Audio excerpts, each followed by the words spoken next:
Ajusté mi traje sastre, el azul marino que siempre me daba seguridad. Repasé mentalmente las notas de la presentación. Una vez más. No había nada fuera de lugar. Todo estaba perfecto. La sala de juntas estaba llena, la atmósfera tensa como siempre en las reuniones generales de la división de estrategia. Pero esa mañana, yo no anticipaba la tormenta que se avecinaba. Rodrigo, nuestro director de división, entró con su habitual sonrisa de tiburón. Comenzó con el discurso corporativo de siempre: optimizaciones, recortes necesarios, adaptarse al mercado. Palabras vacías que repetía como un mantra. Al principio, no me preocupé. Mi trabajo era impecable, mis análisis eran la base de todas las proyecciones de la división. ¿A quién iban a recortar si no a los menos productivos? Entonces, escuché mi nombre. Rodrigo, con esa misma sonrisa gélida, anunció que mi puesto sería eliminado como parte de la reestructuración. Sentí como si me hubieran dado una bofetada. La sangre abandonó mi rostro, un frío recorrió mi espalda. Miré a mi alrededor. Las caras de mis colegas eran una mezcla de sorpresa, lástima e incomodidad. Nadie se atrevía a mirarme a los ojos. Algunos incluso aplaudieron, un aplauso forzado y débil para el liderazgo de Rodrigo. En ese momento, la humillación fue total. No era solo la pérdida del trabajo, era la forma en que lo habían hecho, delante de todos, como si fuera un cero a la izquierda. Lo que vino después fue aún peor.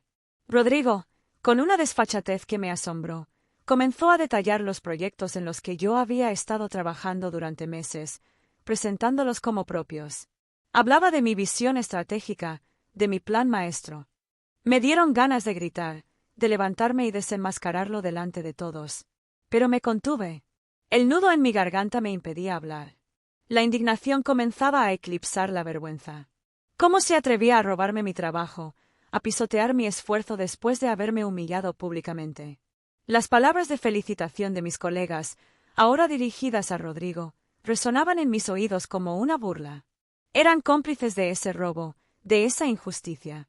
Salí de la sala de juntas con la cabeza alta, manteniendo la compostura a duras penas. Sentía las miradas en mi espalda, la cuchicheos ahogados. Caminé hacia mi oficina, recogí mis cosas personales, una pequeña planta que había cuidado con esmero, una foto de mi familia. Objetos insignificantes que de pronto se habían convertido en símbolos de mi derrota. Al salir de la oficina, volví a cruzarme con Rodrigo. Estaba rodeado de sus aduladores, riendo a carcajadas, celebrando su triunfo. La imagen se grabó en mi mente, como una fotografía quemada en mi memoria. Llegué al estacionamiento, entré en mi coche y cerré la puerta. Ahí, sola, finalmente me permití romper. Las lágrimas corrían por mis mejillas, un torrente de rabia, frustración e impotencia. Pero entre las lágrimas, una nueva sensación comenzó a emerger. No era resignación, ni tristeza. Era algo frío, calculador, una chispa de furia contenida. En ese momento, mientras secaba mis lágrimas con la manga de mi traje, supe que no lo iba a dejar pasar. No iba a permitir que Rodrigo se saliera con la suya. La humillación pública que había sufrido esa mañana se convertiría en la semilla de mi venganza. Y esa venganza, lo sabía, sería implacable. El volante frío bajo mis manos me devolvió a la realidad. El motor del coche, aún apagado, parecía latir al mismo ritmo que mi corazón, acelerado y lleno de una rabia sorda. ¿Años de sacrificio para esto? Recordé mi primer día en la empresa, llena de ilusión, con ganas de comerme el mundo. Había terminado la carrera con las mejores calificaciones, rechacé otras ofertas por la promesa de crecimiento y desarrollo que me ofrecían aquí, en Querétaro. Las primeras semanas fueron un torbellino de aprendizaje, de adaptación a la dinámica de la empresa. Pronto me destaqué, mis análisis eran precisos, mis proyecciones acertadas. Trabajaba hasta tarde, fines de semana incluidos, absorbiendo información como una esponja, aprendiendo todo lo que podía sobre la industria automotriz. Recuerdo un proyecto en particular, el lanzamiento del nuevo modelo SUV. Había pasado noches sin dormir, analizando datos, revisando informes, ajustando las proyecciones de mercado. Rodrigo, en ese entonces mi jefe directo, apenas se involucraba. Delegaba todo en mí y en mi equipo, limitándose a supervisar a distancia. Cuando el lanzamiento fue un éxito, Gracias a nuestro trabajo, Rodrigo se atribuyó todo el mérito. Lo vi sonreír ante las cámaras, recibiendo felicitaciones, hablando de su visión y su liderazgo. En ese momento, sentí una punzada de decepción, pero la justifiqué pensando que era normal, que era parte del juego corporativo. Ingenuamente, creí que mi esfuerzo sería reconocido de otras maneras, con un ascenso, un aumento de sueldo, algo. Pero no fue así. La dinámica se repitió una y otra vez. Proyectos exitosos, noches sin dormir, fines de semana sacrificados, y Rodrigo llevándose el crédito. La cultura de la empresa era tóxica, una competencia feroz donde cada uno buscaba su propio beneficio, pisoteando a quien fuera necesario para subir un escalón. Rodrigo era el maestro de ese juego, un experto en manipular la información, en presentarse como el héroe, mientras el resto hacíamos el trabajo sucio. Ahora, sentada en mi coche, recordando todo esto, la decepción inicial se había transformado en una amarga indignación. Me sentía traicionada, no solo por Rodrigo, sino por la empresa a la que había dedicado mi vida. Me habían desechado como un trapo viejo, sin ningún miramiento, después de años de lealtad y trabajo duro. La soledad del despido me golpeaba con fuerza. Estaba sola, sin trabajo, sin el reconocimiento que merecía, sin el apoyo de mis supuestos colegas. El silencio dentro del coche era ensordecedor.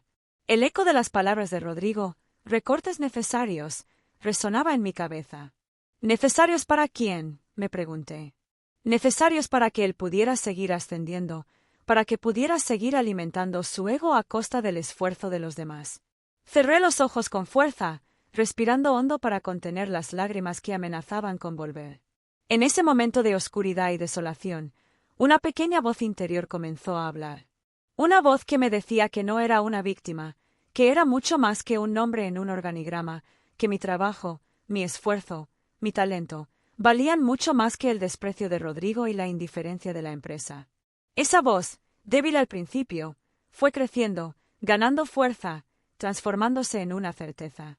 Me di cuenta de que tenía el conocimiento, la experiencia y la capacidad para demostrar mi valía. La semilla de la venganza, plantada en la sala de juntas, comenzaba a germinar. Y sabía que, cuando floreciera, sería devastadora. El dolor punzante de la humillación empezó a ceder, como una herida que deja de sangrar para empezar a cicatrizar. Pero la cicatriz, lo sabía, quedaría para siempre. Ya no era solo tristeza, era algo más frío, más calculador. Una rabia sorda, contenida, que se iba transformando en una determinación férrea. No iba a ser una víctima. No iba a dejar que Rodrigo se saliera con la suya.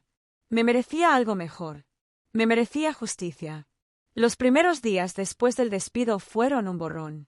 Me levantaba tarde, vagaba por la casa sin rumbo, mirando al techo durante horas. La incertidumbre me carcomía. ¿Qué iba a hacer ahora? ¿Dónde iba a encontrar un trabajo que me llenara, que me retara como lo había hecho a pesar de todo? La idea de empezar de cero, de volver a demostrar mi valía, me abrumaba. Pero la furia, ese fuego lento que ardía en mi interior, no me permitía quedarme estancada en la autocompasión. Poco a poco, la tristeza dio paso a la ira, y la ira a la planificación. Empecé a visualizar mi futuro, no como una víctima, sino como la arquitecta de mi propio destino. Tenía que hacer algo, no solo por mí, sino por todos aquellos que habían sido pisoteados por Rodrigo y por la cultura tóxica de la empresa. Analicé mis opciones. Podía demandar a la empresa por despido injustificado. Consulté con un abogado, pero el proceso legal me pareció lento, tedioso, incierto. Además, ¿qué obtendría con una demanda? Una indemnización. Un poco de dinero que no borraría la humillación, que no repararía el daño a mi reputación. No, eso no era suficiente. Yo quería algo más. Quería que Rodrigo pagara por lo que había hecho. Quería que sintiera el mismo dolor, la misma impotencia que yo había sentido en esa sala de juntas. Y entonces, lo vi claro. Tenía que golpear donde más le dolía, su ambición desmedida, su ego inflado, su reputación impecable. Rodrigo había construido su carrera sobre una base de mentiras, de manipulación, de apropiación del trabajo ajeno.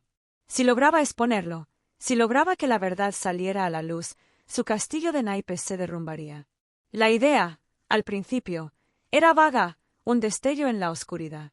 Pero a medida que la iba analizando, la iba moldeando, se convertía en algo más concreto, más tangible. Empecé a ver las piezas del rompecabezas, a imaginar cómo encajarlas para formar la imagen completa de mi venganza. No sería fácil, lo sabía. Habría riesgos, obstáculos, momentos de duda. Pero la determinación que me impulsaba era más fuerte que el miedo. Pasé horas frente a mi computadora, revisando correos electrónicos antiguos, informes, presentaciones. Buscando cualquier indicio, cualquier pista que me ayudara a construir mi caso. Recordé conversaciones, reuniones, detalles que en su momento me habían parecido insignificantes, pero que ahora cobraban un nuevo significado. La ansiedad me carcomía, la presión por encontrar algo, por no dejar que la rabia se desvaneciera, era enorme. Y entonces, una noche, mientras repasaba las proyecciones financieras de la división, lo encontré.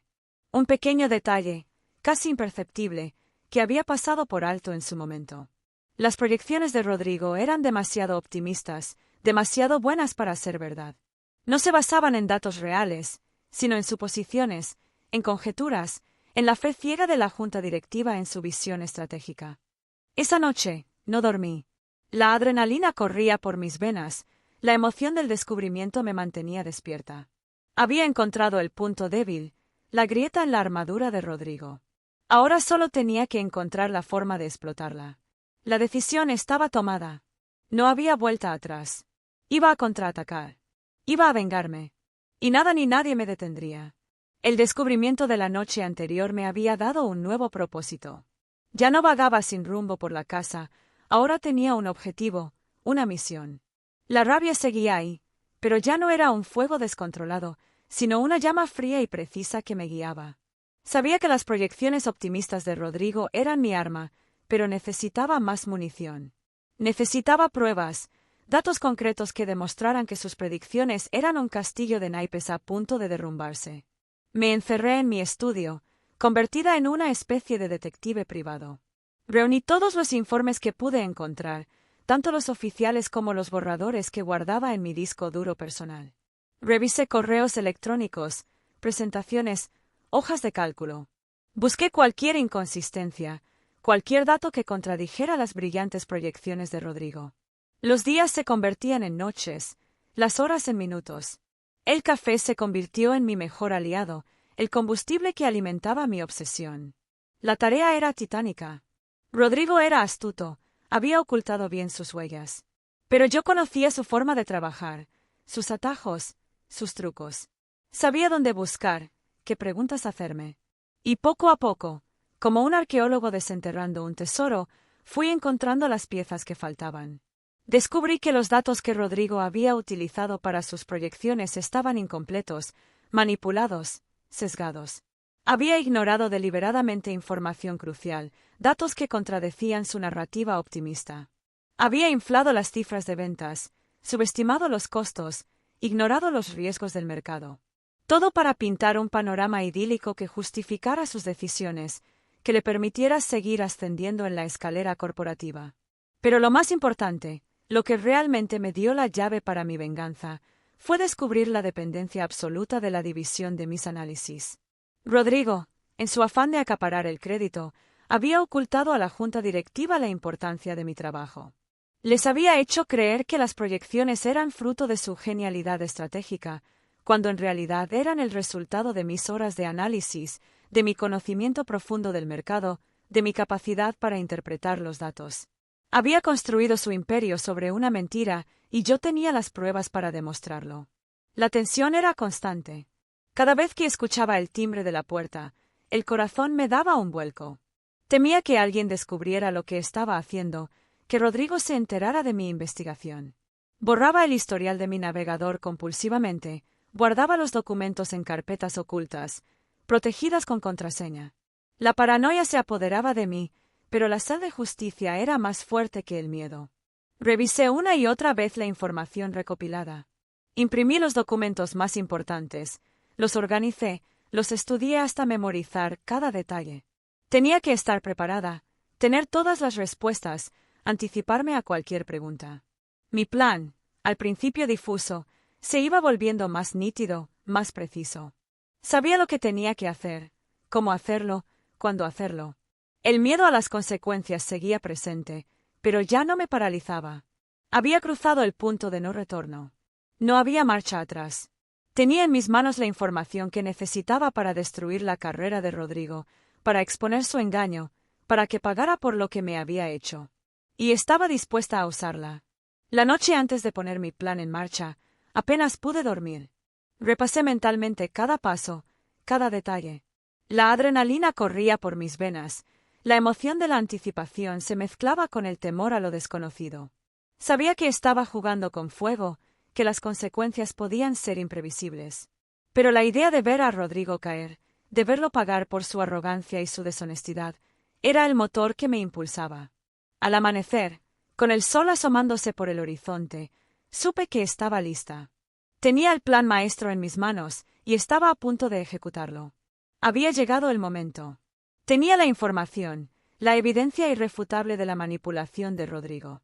Ahora, la pregunta era cómo hacerla llegar a las personas adecuadas, a quienes pudieran entender su significado y actuar en consecuencia.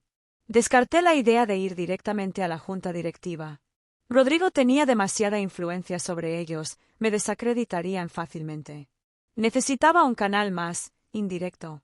La prensa especializada en el sector automotriz era la respuesta. Conocía a algunos periodistas, contactos que había cultivado a lo largo de los años. Personas con olfato para las noticias, con la capacidad de investigar y destapar la verdad. Pero no podía simplemente enviarles un correo electrónico con la información. Necesitaba proteger mi identidad, asegurarme de que mi nombre no apareciera en ningún momento. El anonimato era mi escudo. Creé una nueva dirección de correo electrónico, utilizando un servidor seguro y una VPN para ocultar mi IP. Redacté un correo conciso, directo al grano. Adjunté los documentos más relevantes, las pruebas más contundentes de la manipulación de Rodrigo. No di nombres, me limité a presentar los hechos, los datos, las cifras que demostraban que las proyecciones de la división eran una fantasía. Expliqué la dependencia de la división de mis análisis, la forma en que Rodrigo los había ocultado a la junta directiva para atribuirse el mérito. La tensión al enviar el correo fue insoportable. Sentía como si estuviera saltando al vacío, sin saber qué me esperaba al otro lado. Un nudo en el estómago me impedía respirar. ¿Había hecho lo correcto? ¿Había elegido el camino correcto? La duda me asaltaba, pero ya era tarde para arrepentirme. Había lanzado la flecha, ahora solo podía esperar a que diera en el blanco. Los días siguientes fueron una agonía. Revisaba constantemente mi correo electrónico, esperando una respuesta, una señal de que la información había llegado a su destino. Leía las noticias del sector con avidez, buscando cualquier mención a la división de Rodrigo, cualquier indicio de que mi plan estaba funcionando. El silencio era ensordecedor. ¿Habrían ignorado mi correo? ¿Lo habrían descartado como una broma, una calumnia sin fundamento? La incertidumbre me carcomía. Y entonces, una mañana, lo vi. Un pequeño artículo en un blog especializado, cuestionando las proyecciones optimistas de la división de Rodrigo. El artículo no mencionaba mi nombre, ni la fuente de la información, pero citaba datos, cifras, argumentos que yo había incluido en mi correo. Era una señal, una pequeña chispa que encendía la mecha. Sentí una oleada de satisfacción, una mezcla de alivio y excitación. Mi plan estaba funcionando. La noticia, como una gota de tinta en un vaso de agua, comenzó a extenderse. Otros blogs, periódicos, revistas especializadas se hicieron eco de la información. Analistas financieros empezaron a cuestionar las proyecciones de Rodrigo, a pedir explicaciones, a poner en duda su visión estratégica. La junta directiva, hasta entonces ciega ante la realidad, comenzó a preocuparse. Las acciones de la empresa empezaron a bajar, la confianza del mercado se tambaleaba. Observaba todo desde la distancia, como un director de orquesta viendo cómo su obra cobra vida. La satisfacción inicial se mezclaba con la ansiedad de la espera. Sabía que el proceso sería lento, que la caída de Rodrigo no sería inmediata. Pero la semilla de la duda ya estaba plantada y estaba creciendo rápidamente. La presión sobre Rodrigo aumentaba cada día, la soga se iba apretando alrededor de su cuello. Yo, mientras tanto, Esperaba pacientemente, saboreando cada pequeño triunfo, cada nueva noticia que anunciaba el inminente desmoronamiento de su imperio. La venganza, como un plato que se sirve frío, estaba a punto de ser servida. La espera era una tortura, pero también una dulce agonía. Cada noticia, cada comentario en la prensa, cada caída en las acciones de la empresa, era una pequeña victoria, una confirmación de que mi plan estaba funcionando. Me mantenía al margen, observando en silencio cómo el castillo de naipes de Rodrigo se desmoronaba poco a poco. La tensión era palpable, podía sentirla en el aire, en las conversaciones susurradas, en las miradas nerviosas de mis antiguos colegas. Seguía revisando las noticias compulsivamente, actualizando las páginas web cada pocos minutos. La información fluía como un río desbordado, cada vez más contundente, más precisa. Los analistas, ahora sí, citaban mi trabajo anterior, mis análisis, mis proyecciones. Me nombraban como la analista que había predicho la caída, aunque sin revelar mi identidad. Mi nombre, aunque oculto, flotaba en el aire, como un fantasma que atormentaba a Rodrigo. Sabía que él sospechaba, que intuía que yo estaba detrás de todo esto, pero no tenía pruebas. Y eso, en cierto modo, era parte de mi venganza. La incertidumbre, la paranoia, la impotencia de no saber quién le estaba atacando. El silencio que había mantenido durante semanas era mi mejor arma. Mientras Rodrigo se defendía torpemente de las acusaciones, mientras intentaba justificar sus proyecciones fantasiosas, yo permanecía en la sombra, observando su agonía. La justicia, lenta pero implacable, estaba haciendo su trabajo. Y yo, la arquitecta de esa justicia, disfrutaba en silencio del espectáculo. La llamada llegó un martes por la mañana. Una amiga que aún trabajaba en la empresa me avisó, con voz trémula, que Rodrigo había sido llamado a una reunión de emergencia con la junta directiva. La cosa está fea, Claudia, me dijo. Hay mucho movimiento, mucha tensión. Dicen que la junta está furiosa. Colgué el teléfono y una sonrisa se dibujó en mi rostro. Finalmente, el momento había llegado. El león había caído en la trampa. Me imaginé la escena. Rodrigo, sentado frente a la imponente mesa de juntas, rodeado por los rostros severos de los directivos. Su sonrisa de tiburón, por una vez, ausente. Sus manos, normalmente impecables, temblorosas. La seguridad que siempre proyectaba, resquebrajada. Podía visualizar su creciente pánico al ver cómo su castillo de naipes se derrumbaba a su alrededor. Las preguntas incisivas de la junta, las acusaciones veladas, la presión insoportable. Él, acostumbrado a controlar la narrativa, a manipular la información, ahora a merced de la verdad. Las noticias no tardaron en llegar.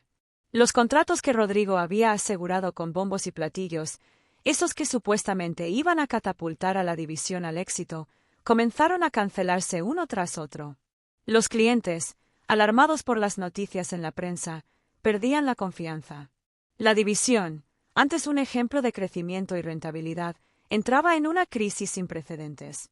El pánico se extendía entre mis antiguos colegas, el miedo al despido flotaba en el aire. Algunos intentaban salvarse a sí mismos, echando la culpa a otros, buscando un chivo expiatorio. La lealtad, la camaradería, se evaporaban en la atmósfera de incertidumbre y desconfianza.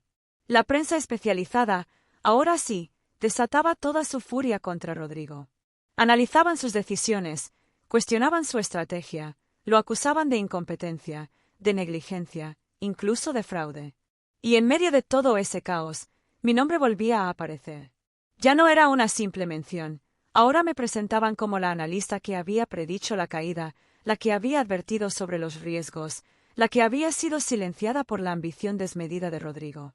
Mi trabajo, antes ignorado y menospreciado, ahora era elogiado, citado como ejemplo de rigor y precisión. Una reivindicación póstuma, sí, pero una reivindicación al fin y al cabo. Los días siguientes fueron un desenlace vertiginoso. La junta directiva, buscando desesperadamente una solución, un culpable a quien sacrificar, no tardó en encontrar a su víctima. Rodrigo, el arquitecto de su propia desgracia, fue despedido fulminantemente. Su caída fue tan estrepitosa como su ascenso. De la noche a la mañana, pasó de ser el héroe, el visionario, a ser el villano, el responsable de la debacle. La empresa, para limpiar su imagen, lo abandonó a su suerte, lo arrojó a los leones de la prensa, lo convirtió en el chivo expiatorio de sus propios errores. Observé todo desde la distancia, con una mezcla de satisfacción y melancolía. La venganza, finalmente consumada, dejaba un sabor agridulce en mi boca. Había logrado mi objetivo, había hecho justicia, pero el precio había sido alto. Meses de angustia, de incertidumbre, de soledad. Pero también había aprendido una valiosa lección: la paciencia, la planificación, la información, son armas poderosas. Y la venganza, aunque a veces necesaria, es un plato que se sirve frío. Muy frío. El silencio que siguió al despido de Rodrigo fue casi tan ensordecedor como el que siguió a mi propio despido. Pero este silencio era diferente. Era un silencio expectante, preñado de posibilidades. Ya no era la víctima, la marginada. Ahora era. ¿Qué era? No estaba segura, pero sentía una fuerza nueva, una sensación de control que no había experimentado antes. La prensa, que había sido tan implacable con Rodrigo, ahora me buscaba a mí. Querían saber quién era la analista que había predicho la caída, la que había visto lo que nadie más había visto. Mi nombre, antes enterrado en los informes y presentaciones, ahora aparecía en los titulares. La analista que predijo la debacle, la visión de Claudia que nadie escuchó, la mujer que destapó la verdad. Era surrealista. Durante años había trabajado en la sombra, mi contribución minimizada, mi voz silenciada. Y ahora, de repente, era la protagonista de la historia. Mi LinkedIn, que había permanecido inactivo desde mi despido, explotó con mensajes. Reclutadores, headhunters, directores de empresas de la competencia. Todos querían hablar conmigo. Me ofrecían puestos de mayor responsabilidad, con mejores salarios, con la promesa de un ambiente de trabajo más sano, más justo. Era irónico. La empresa que me había desechado como un trapo viejo, ahora veía cómo mi valor se disparaba en el mercado. Habían perdido a una analista brillante, y ahora la competencia se la rifaba. Las llamadas telefónicas no paraban. Tenía que apagar el móvil para poder concentrarme, para poder procesar todo lo que estaba sucediendo. Era abrumador, pero también emocionante. Después de meses de oscuridad, de incertidumbre, finalmente veía la luz al final del túnel. No solo había logrado mi venganza, sino que había salido fortalecida de la experiencia. Había demostrado mi valía, no solo a mí misma, sino a todo el mundo. Elegí con calma las ofertas que me interesaban. Me reuní con directores de empresas importantes, les presenté mi visión, mis ideas, mis planes. Ya no era la empleada tímida e insegura que había entrado en aquella sala de juntas meses atrás. Ahora hablaba con seguridad, con convicción, con el conocimiento de quien ha pasado por el fuego y ha salido victoriosa. Sabía lo que valía, y no estaba dispuesta a conformarme con menos. Finalmente, acepté un puesto en una empresa de la competencia, un puesto de mayor responsabilidad, con un equipo a mi cargo, con la libertad de desarrollar mis propias estrategias. Era un nuevo comienzo, una oportunidad para demostrar todo mi potencial, sin las limitaciones, las presiones, la toxicidad de mi anterior trabajo. Y lo mejor de todo, era un triunfo, no solo profesional, sino personal. Había superado la adversidad, había convertido la humillación en un trampolín, la venganza en una reivindicación. Reflexioné sobre todo lo que había vivido. La humillación pública, el dolor del despido, la soledad, la rabia, la planificación meticulosa, la tensión de la espera, la dulce satisfacción de la venganza. Cada paso, cada decisión, me había llevado hasta este punto. Había aprendido una lección invaluable: la paciencia y la planificación son armas poderosas. La información es poder. Y la justicia, aunque a veces tarde en llegar, siempre prevalece. Ahora, mirando hacia el futuro, siento una profunda sensación de paz. No hay rencor, no hay resentimiento. Solo la tranquilidad de saber que he hecho lo correcto, que he defendido mi dignidad, que he demostrado que nadie, ni siquiera un tiburón como Rodrigo, puede pisotear mi trabajo, mi esfuerzo, mi talento. Y si mi historia puede inspirar a otros, si puede ayudar a alguien a superar una situación similar, entonces todo el dolor, toda la lucha, habrá valido la pena. Así que, Si estás escuchando esto, si te encuentras en una situación similar, si te sientes humillado, menospreciado, injustamente tratado, recuerda mi historia. Recuerda que la venganza es un plato que se sirve frío, con una taza de café. Analiza tus opciones, planifica tu estrategia, recopila información, actúa con inteligencia y paciencia. Y sobre todo, nunca te rindas. La justicia, a su tiempo, llegará. Y la reivindicación, te lo aseguro, es el café más dulce que jamás hayas probado. Suscríbete a Café Frío y Venganza para más historias de justicia laboral. ¿Conoces una historia similar? Compártela en los comentarios. Y recuerda, la venganza es un plato que se sirve frío, con una taza de café.